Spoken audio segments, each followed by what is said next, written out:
সঙ্গী বন্ধু বলতে পারছে।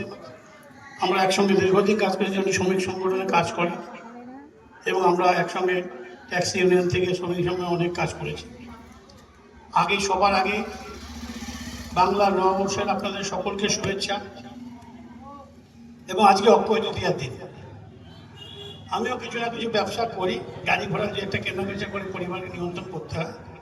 আজকে আমার অফিসে পুজো ছিল, আপনাদের সকলকে শুভেচ্ছা। আস্তে আস্তে 5-6 গাড়ির কাস্টমারের সঙ্গে দেখা হয়েছে, তাই সকলকে শুভেচ্ছা এবং সকলকে অভিনন্দন জানিয়ে আমি আজকে বেশি কিছু বলার মতো জায়গায় আপনাদের কাছে নেই। আমার নিজের ওয়ার্ডে প্রার্থী গেছে, আমি 118 নম্বর বাসিন্দা, ওখানে অনুষ্ঠান হবে। স্বাভাবিক কারণে আমি চাইবো যে যার জায়গায় আগে থাকতে, কিন্তু আমি একটা কথা আপনাদের সামনে বলে যেতে চাই। বিশেষ করে যারা মায়েরা আছেন, বোনেরা আছেন এবং বয়োজ্যেষ্ঠ যারা আছেন, বিশেষ করে তাদের কাছে আমার একটা আবেদন আছে। দীর্ঘদিন ধরে সঞ্চিতা কলকাতা মিউনিসিপ্যাল কর্পোরেশনের পৌরমাতা হওয়ার সুবাদে সারা সুখ দুঃখে আপনাদের খরা বন্যা থেকে করোনা থেকে কোনো জায়গায় কখনো বাড়িতে বসে ছিল না। এটা নিশ্চয়ই আপনারা আমার সঙ্গে একমত হবেন। এটা হচ্ছে মমতা ব্যানার্জির সঙ্গে যারা কাজ করেন, উনি যেমন বাড়িতে বসে থাকেন না, আমরা যারা দলের সৈনিক আমরা কোনো বাড়িতে বসে সুযোগ পাই না। ফার্স্ট যে কোনো দলের রাজনৈতিক মানুষেরই কর্ম হচ্ছে যে আগে সারা বছর তার মানুষের সঙ্গে থাকবে, অঞ্চলের সঙ্গে থাকবে, তারপরে বছরের পরে 5 বছর পর পর একবার যখন নির্বাচনের সময় আসে মানুষের কাছে তার একটা গুরুত্বপূর্ণ ভোট চাইতে যাওয়া, যেটা যেন আমরাও আজকে আপনাদের কাছে এসেছি। তবে আমার কোনো বক্তব্য নেই বেশি কিছু আপনাদের সামনে বলার জন্য, যে বেহালার মানুষ সঠিক সিদ্ধান্ত নিয়েছিলেন আজকে না 84। প্রথম যেদিনকে নবীনা মমতা বন্দ্যোপাধ্যায় পটুয়াপাড়ার অগ্নিকন্যা যখন বেহালা যাদবপুর কেন্দ্রের প্রার্থী হয়েছিলেন, সাদা মাথা একটা ঘরের মেয়ে, সেদিনকে বেহালার মতো মারা গেছেন শ্রদ্ধা জানিয়ে বলছি। এত বড় দৃষ্টান্ত নেই আমার, অত বড় ব্যারিস্টার, শিক্ষিত মানুষ, তাকে লড়াই করে আপনারা মমতা ব্যানার্জিকে দিল্লির মসনদে পাঠিয়েছিলেন। তারপরটা পুরোটা ইতিহাস সংগ্রামের জীবনটা, এবং তারপর নেতা এবং আশা বিশ্বাস করে যারা আমরা দল করি, রাজনীতি করি, তারই বিষয়ে বিশ্বাস করে আমরা তার নেতৃত্বে কাজ করে করে যখন একটা জায়গা গিয়ে তৃণমূল করে সৃষ্টি হলো, তখনও মানুষ এই বিশ্বাস সারা বাংলার মানুষ করেছিলেন যে মমতা ব্যানার্জির আশা এবং ভরসা বিশ্বাস রেখেছিলেন। সেই বিশ্বাস থেকে মমতাদি যখন যেখানে পাঠিয়েছে, যাকে পাঠিয়েছে তাকে দুহাত ধরে আপনারা আশীর্বাদ করেছেন। আপনারা এখানে মালা রায়কে আশীর্বাদ করেছেন, 21 জন কাউন্সিলর দিয়েছেন আপনারা বেহালা থেকে, তেমনি 2 জন পূর্ব পশ্চিমের বিধায়করা দিয়েছেন, যেটা আবার অগ্নি পরীক্ষার টাইম এসে গেছে। এইমাত্র পূর্বে থেকে এসছে সুভাষী চক্রবর্তীর, আজকে এখানে বেহালা পশ্চিমে এলাম শ্রীমতী রত্না চট্টোপাধ্যায়ের ভোট চাইতে। আমার মতো রত্না চট্টোপাধ্যায়ের ভোট চাওয়া কিছু ব্যাপার না। রত্না আমাদের বেহালার মেয়ে, সারা বছর আমাদের সবাই সুখ দুঃখের সঙ্গে থাকে, সাদা মাটা লাইফ সবাই দেখেছেন, কোনো ভনিতা আজকে নেই। রাজনীতির কথা কম বলে, মনের কথাটা বেশি বলে, নিজেও বলে সেটা। তার জন্য তাকে আমাদের এখন নৈতিক দায়িত্ব কর্তব্য, যেটা খালি আপনাদেরকে সঙ্গ দেওয়া, একটা জিনিস বোঝানো, একটা জিনিস বলা, যেটা আপনারা একটু পরে বাড়ির দিকে টিভি খুলে নিশ্চয়ই কিছু না কিছু দেখে বলতে পারবেন। আমি এখানে বয়স্কদের কাছে একটা কথা বলতে চাই, তারা জীবনে অনেক রকম ভোট দেখেছে। গণতান্ত্রিক দেশে বছর পর যে কোনো রাজনৈতিক দল তার প্রার্থীকে নিয়ে মানুষের কাছে আসবে। আপনারাই মূল বিচারক, আপনারাই ধারক এবং বাহক। আপনারা ঠিক করবেন আগামী 5 বছর কার হাতে আপনার অঞ্চলে দায়িত্ব দেবেন, যে আগামী দিনে রাজ্য সরকার করতে মাননীয় মুখ্যমন্ত্রী সহযোগিতা সমর্থন আপনার সেই প্রতিনিধি পৌঁছে দেবে। আমি আপনাদের কাছে একটা আবেদন রেখে দিতে, যারা বয়স্ক লোক যারা আছে, এইরকম ভোট কখনো দেখেছেন? এইরকম সাজুয়া গাড়ি দেখেছেন? এত বাইরের গাড়ি, অন্য স্টেটের পুলিশের গাড়ি, মিলিটারি গাড়ি দেখেছেন? এত সাধারণ লম্বি দেখেছেন? একটা মহিলাকে আটকাবার জন্য একটা কেন্দ্রীয় সরকারের একটা মন্ত্রী বলে দিল্লিতে কোনো কাজে আছে কিনা ভারতবর্ষে জানি না, 140 কোটির মানুষ, এই 10 কোটি মানুষের এখানে আবেদন নিবেদন নিয়ে এসছেন যেন জন্য উপকার শ্রীমতী মমতা ব্যানার্জিকে এখান থেকে সরানো যায়। এই জায়গাটা আপনাদের একটু ভাবতে হবে।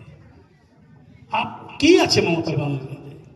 একটা সাদা মাটা মহিলাকে সারা কেন্দ্রীয় সরকার উঠে চলে এসছে, সঙ্গে এস্টাবলিশমেন্ট হয়েছে, একদিকে ইডি, একদিকে সিবিআই, একদিকে আরবি, একদিকে ইনকাম ট্যাক্স।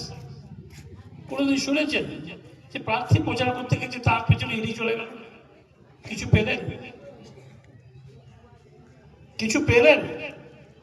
সময় নষ্ট করা যায় না, এটা কি সাপোর্টেজ বলে?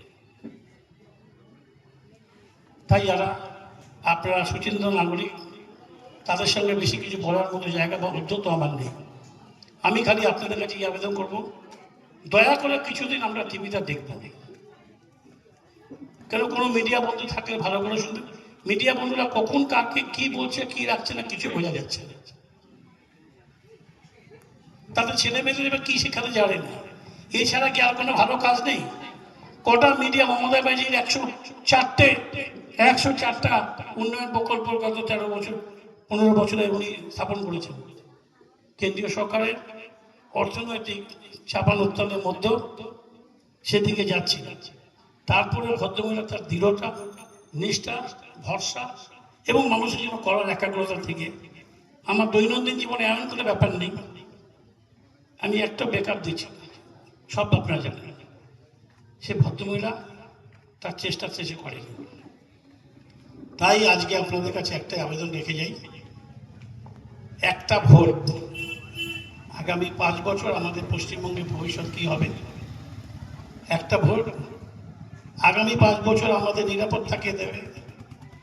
একটা ভোট তাতে আমার পরিবারের সুরক্ষা কতটুকু থাকবে? একটা ভোট আমাদের মহিলাদের নিরাপত্তা কতটুকু থাকবে? সেটা আপনাদের সিদ্ধান্ত নিতে হবে। তাই বেহালাবাসী, আমার মা ভাই বোন, আমিও বেহালার ছেলে, খুব ঠান্ডা মাথায় চিন্তা করে ভাবনা করে কোনো দিকে না থাকি, সকালবেলা চাটাও প্রয়োজন এসে পরে খাবো। এবার ভোটের লাইনে আমরা জানি না যে কে ঢুকতে পারবে, কে বেরোতে পারবে। নির্বাচন কমিশনার সে কখন কোনটা করছে আমরা নিজেও জানি না। দায়িত্বপ্রাপ্ত পুলিশ অফিসাররা দীর্ঘদিন আমরা কাজ করেছি বেহালাতে, করছি নানানভাবে, তারাও জানেন না আজকে সকালবেলা রাত্রিবেলা যিনি এখান থেকে ডিউটি থেকে যাচ্ছেন কালকে কি এখানে ডিউটি থাকবেন না ওনাকে কোথাও পাঠিয়ে দেওয়া হবে। এরকম একটা অস্থির অবস্থা ভোট আমরা কখনো দেখিনি। কিন্তু আমাদের ভরসা আস্থা একটাই, আমাদের নেতৃত্বের ভরসা আস্থা একজনের কথা, আপনাদের প্রতি। তাই আপনাদের প্রতি আমাদের একটাই আবেদন, নিবেদন, অভিযোগ যে আমাদের ঘরের মেয়ে, বেহালা পশ্চিমের কেন্দ্র বিধায়ক রত্না চ্যাটার্জি, আপনারা দুয়ার তুলে সকালবেলা আশীর্বাদ করবেন সপরিবারে। আগামী দিনে আপনাদের অনেকের সঙ্গে অনেকবার কথা হয়েছে, আগামী দিনে নিজের ঘরের দরে যদি জায়গা পাই, সঙ্গে রত্নাকে পাবো, এখানে আমাদের কোনো দ্বিমত নেই। তাই এইটুকু আপনাদের কাছে আবেদন নিবেদন নাকি বিস্তারিত বললাম না, এই জন্য আরেকটা জায়গা যেতেই হবে আমাকে। তার আগে যিনি আমার মধ্যে এখানে এসছেন সিদ্ধার্থ পান্ডে, আপনাদের সামনে সুন্দরভাবে বলবেন। দীর্ঘদিন রজা সাথী, আবার আপনাদের সকলকে একবার শুভেচ্ছা জানিয়ে সকালবেলা পরিবারকে সবাইকে নিয়ে আগে নিজের পরিবারকে ভোট দেব, তারপরে সারাদিন সময় পাবো আলোচনা সমালোচনা করব। এইটুকু বলে কোনো বিভ্রান্ত নেই, কোনো চিন্তা নেই। আবার চতুর্থবার যেন বাংলা থেকে মুখ্যমন্ত্রী মমতা বন্দ্যোপাধ্যায়ই হবে, এটা নিশ্চিত থাকবে। অনেক জেলা ঘুরে এসছে, সব সারা একটা মিডিয়ারা খালি প্রোপাগান্ডা করছে, নেই দেখতে পাবে 4 তারিখে 12টার পরে কোনটা ঠিক কোনটা ভুল।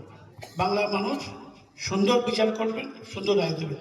এটুকু বলে আপনাদের সকলকে আবার সুস্থ থাকার আকার করে বছরের দিন ভালো থাকবেন, সুস্থ থাকবেন, পরিবারকে সবাই নেবেন।